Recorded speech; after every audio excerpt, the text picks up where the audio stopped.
Nagkasa ng malawakang tigil pasada ang transport group na ACTO. May ulat on the spot si Maki Pulido. Maki? Rafi, ang nationwide strike na isasagawa ng Alliance of Concerned Transport Organizations itong Biyernes ay protesta raw sa hindi makatarungang DOTC Department Order 2008-39 kung saan tinaasan ang multa at lalo pang hinigpitan ng parusa laban sa mga pasaway na driver.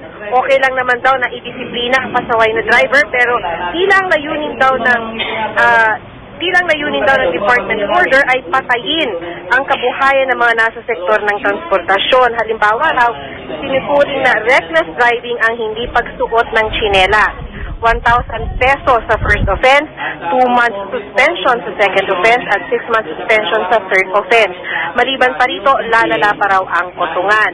150 transport federations ang lalahok. Dito sa Metro Manila, nakikita nila ang 60 to 70% na paralysis sa transportasyon mula 5 a.m. hanggang 5 p.m. Okay lang daw sa LTFRB na mag-strike ang ACTO, basta ba raw tiyaking maging maayos ito. Ay kay LTFRB Chair Alberto Swansing, hindi totoong abusado ang department order. Kung ayaw daw magmulta ng driver, dapat huwag siyang lumabag sa traffic rules. Rafi? Maraming salamat, Maki Pulido.